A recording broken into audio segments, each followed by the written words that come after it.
I said we'd make a follow-up video to Alex's pasta machine rebuild, and, well, a promise is a promise.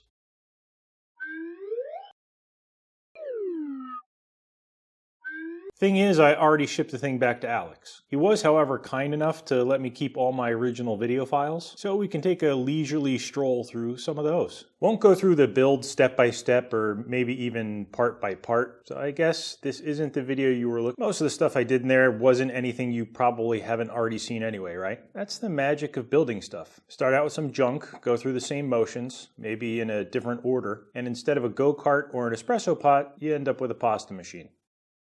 Now, to get through the build that you saw, I had to lay the pasta machine out in CAD. It's not 100%, but enough to get me by. Enough to get the info that I needed to the CNC router. Want to CNC something? 9 times out of 8, CAD is a necessary evil. Though, fundamentally, it was really only 2 sketches. I had a profile that captured the overall shape, also had the location and size of holes, that sort of thing. And a second sketch, perpendicular to that, a cross-section, that set all the bore and feature depths. Everything else was just solid bodies made from those sketches, some mirrors to create the other half, nuts and bolts, nothing complicated. Stuff like the chamfers, the engraving, odd little details, or kind of tweaking the size of holes was all done in CAM. But now that I have the CAD, we can use my old hollow board to bring up the pasta machine, give us something to point at while we talk. Now, I do realize a hollow board is old tech and probably dates me. It's just going to have to do given the budget I've got. Before we dig in, let's have a quick look at the CNC router. The router did the brunt of the work here and it comes up a lot, so I thought we'd check back in. And fair point, I understand why people might ask, I'll concede that. Most of the shots outside of the original build video are usually very up close and personal, trying to capture the details, and maybe sometimes I lose sight of the big picture. As you can see, I try to keep it nice and clean. For reference, here's the whole pasta machine on the router table. The parts and the router itself, for that matter, aren't all that big, so I tend to zoom in a lot. And for the new kids, I built this myself. People asking for make and model, although I'm flattered, I can't help you out there. But you can go back and watch the 3-part build video. So far, it's been pretty good to me. It could definitely use some TLC, probably a retightening of all the fasteners. I do squirt oil in the oily bits now and again, and all the guards do a good job of keeping the gunk out, but I think my Y-axis is loosening up again. I like to think if I were to make another one of these, I'd make it smaller. This thing eats up a heck of a lot of floor space for the small parts I usually do, but I just know if this thing were even an inch smaller, well, I'd run up against that and start pouting. Basically, I guess I want my cake and eat it too.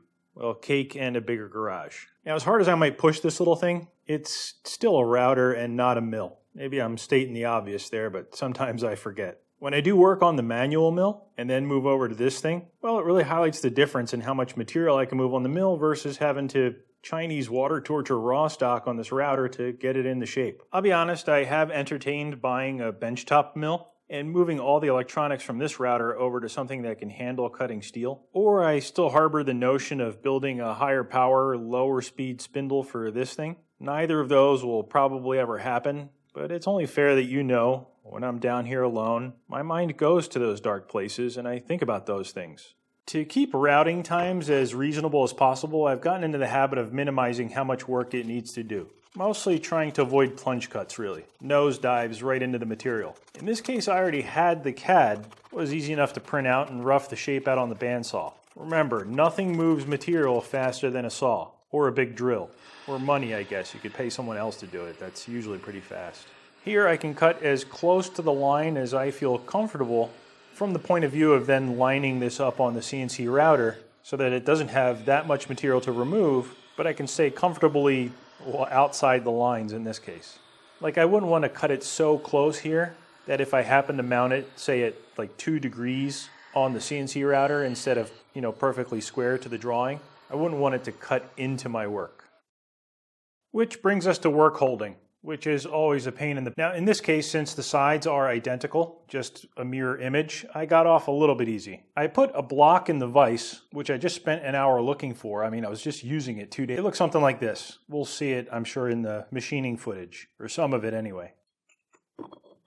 I mounted in the vise and skimmed off the top. That ensured my router and my parts would be talking the same Z-height language. I put 6 holes in that block. that coincide with 3, I guess, naturally occurring holes in the side plates. The other 3 holes would have been the mirror image for the other one. I used those holes to bolt my rough stock down, and once I had that code, I could reference those holes for my origin for all subsequent operations. Now, this setup did require me to pre-drill 3 holes in my side plates, of course, but I already had a paper template I used on the saw. I center punched and drilled undersized holes and avoided those 3 spots in the G-code. Once I flipped the part, I could then machine those areas from the other side. Again, these were predominantly 2D parts, it was just through holes. Now these would have been a lot easier to set up with some locating dowels. Like precision pins I could put on a center line to flip the part any which way, but I wanted to minimize the number of holes I had to put in this poor machine. I thought about adding tabs, like little outriggers with dowel holes somewhere outside the perimeter, then cut them off and sanded them clean.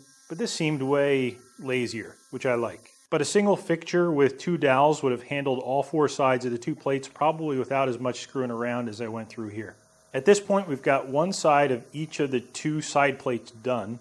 That leaves their other, darker, more sinister sides. I couldn't use the blocks there, but since I really only needed to do some chamfering and engraving, nothing with very heavy cutting loads, I sunk a pocket into a piece of MDF. Now, I was a smidge worried about alignment, since lopsided chamfers on shiny parts particularly are like gigantic flashing lights. They pull your eye right in. I have no idea why. I mean, I have trouble reading my micrometer sometimes, but I can spot a tooth-thou variation in a chamfer drunk at night from across a crowded room. Happily, though, all turned out well in the end. Oh, what was that? Did I hear someone mention that I didn't face my raw stock? Good catch, I'm impressed. Indeed, I did not. Now, although this stock might look relatively consistent, it really isn't. Not for machining anyway. The thickness varies a bit, especially over these lengths. Not much, but a little bit. What that means, since I'm not controlling the thickness, my counter bores won't all be the same.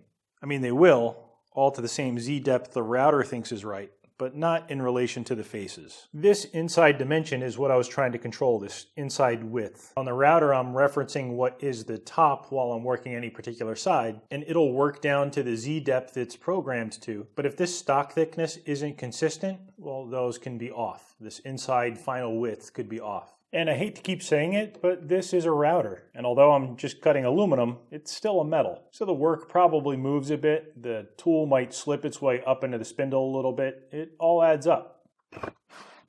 So I accommodated for it in the cross bracing. I measured each pair of opposing counter bores, did some figuring with a pencil, and varied the length of each of the rods. If you look real close in this shot, you'll see they're each marked with small dots, little center punch marks.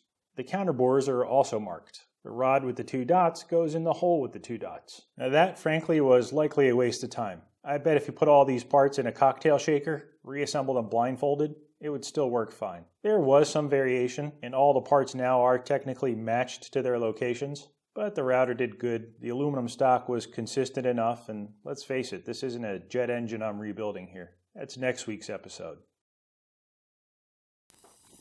I can't tell you how many cast parts I've built back up this way, brazing material into worn out or missing sections. And this is the first time I've had one break, probably because I was making a video. And my first thought was to build up the shaft instead of mess with the cast gear. Make the shaft bigger instead of trying to make the bore smaller. Unfortunately, there's a bearing right behind the diameter that the gear fits on. And the difference is only about, 20 or 30 thou. So too much buildup and the bearing wouldn't fit. Or I'd lose the shoulder that sets the gear depth. Now for a minute, I did think about just shimming this part. Just stuffing the difference with a spacer, basically. But then how could I live with myself? Anyway, the part wasn't that big, the board didn't need that much material, so brazing it was. I warmed up this whole part in a toaster oven and kept the flame moving as much as I could when my heart stopped. It wasn't the end of the world, the part breaking I mean, not my heart stopping, but it wasn't what I signed up for. Patched up just fine, but while I was editing, I noticed something. Have a close look at where it breaks, like right before the break. See what looks like a seam there? I think that might have been a knit line. I guess I don't know if it's called a knit line in casting, but it looks like it to me. Like when they poured this part, the last place the material filled to was right there. And maybe it resulted in a bit of a cold weld where the flow fronts met. I don't know, maybe I'm just rationalizing, but as I said, this is the first time I've had a part do that. And for the record, that's what the braze repair looks like in close-up. It broke in 2 spots, opened the most, at the largest diameter where the gear teeth are, and then down in one of those spokey areas. The side opposite looked like it cracked. I couldn't really tell. There was a line there, so I just hit it with some silver solder to play it safe. Apart from the brazing, all the parts worked basically the same way. Essentially CNC aluminum 2D profiles on the router and the stainless steel drilled and threaded rods on the lathe. What I'd like to get into is the engraving. Before I do that though, the spin dexer deserves some lip service. A little spinny thing that cut the engravings on the dials.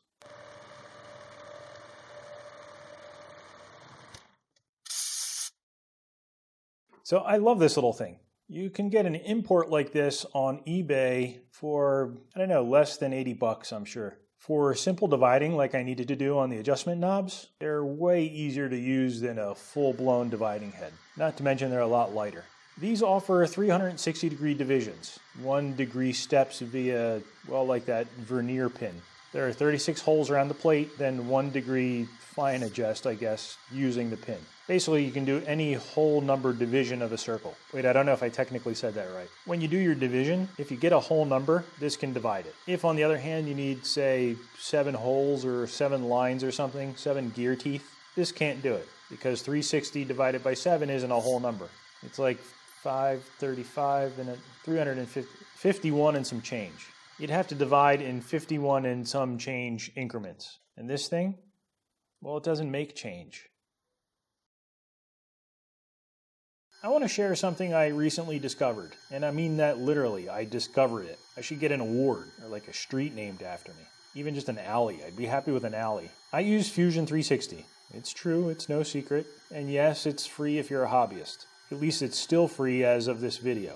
Read the webpage when you're trying to download it. Stop sending me hate mail about not being free. Yeah, it might expire after a year and you have to go back and tell them you're still a hobbyist. Just see it through. Don't give up when all you think you see is student or educator or some kind of specific option like that. I don't know if they'll always keep it free or offer this hobbyist license. Hopefully they do. But for now, it's still free. Unless you're making some serious bank with Fusion 360, in which case, they want their piece of the pie. So truth be told, I used HSM Works Express for this whole project, except the engraving. HSM Express is also free if you already own SolidWorks, which granted is a big if. Though, and don't quote me on this, the newest versions of SolidWorks now include their own CAM software, but I've never used it. Now, HSM Express is the light version of HSM Works, which is essentially Fusion 360. There's some kind of incestuous relationship there.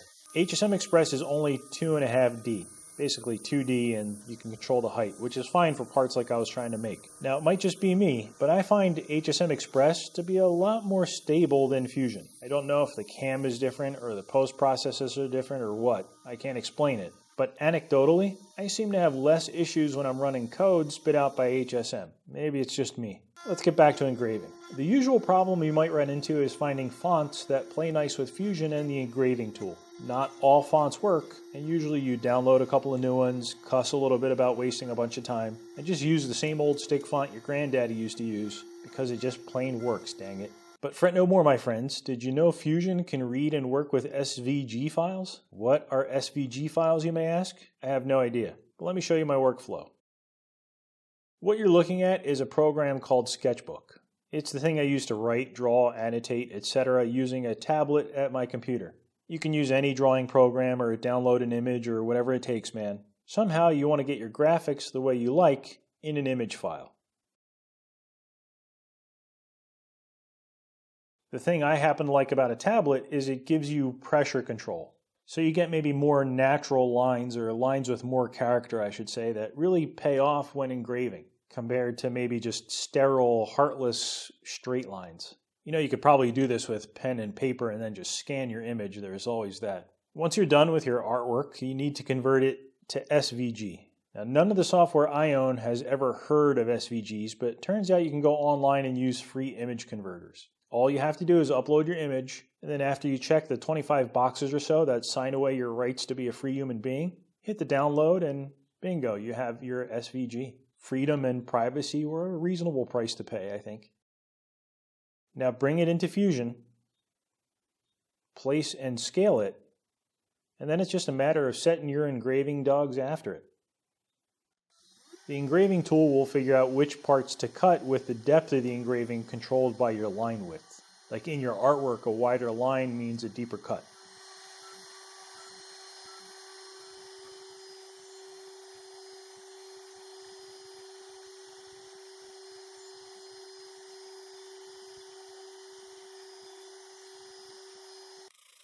Look, at no point did you hear me say the artwork was actually going to be any good. Point is, this working with vector graphics, these SVG files in Fusion, I don't know, makes this kind of stuff a lot easier.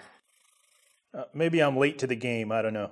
But this is a heck of a lot easier than trying to work with stuff like split lines and projections in the actual CAD. Yeah, I'm not good at mouths. I figure this way he can draw on his own, depending how he's feeling any particular day. I'm not sure where that, gangster tear came from. I guess it pays to be careful with your graphics. But that looks like a big one. Why are you so sad, Alex? On the router, you'll want as sharp a tool as you can muster. We're talking scary sharp here. Also, keep in mind the tip angle. You see, these are 90-degree included angle. These are a little bit tighter, maybe 60, and this is just a small ball nose. The smaller or finer your engraving, the finer the tool you'll want to use. Now, these are chamfer tools, and that's what I used. It's what I used on the pasta machine. These other ones are just homemade, resharpened, broken, looks like maybe a tap and an end mill. Now, you don't want to mix these two up, like the included tip angles. If you have thick lines in an image or text you want to engrave, well, these things are going to have to sink down pretty deep compared to these to get that same line thickness. If these narrower tipped tools even survived G-code with thick lines, your end result probably wouldn't look super pretty. Very small ball noses also, of course, would work, but they'll give you a different look than a sharp pointed tool. It's probably always best to do a test piece anyway. Now, I'm sure you can control how deep the tools go in Fusion despite their included angle or their nose radius, because, what can't you control in Fusion? But it's easier to just play it safe. So that's it, I think. Hope that shed some light on the rebuild. The pasta machine was actually quite fun to do. I recommend each and every one of you go out tonight and rebuild one of your own. Until next time, thanks for watching.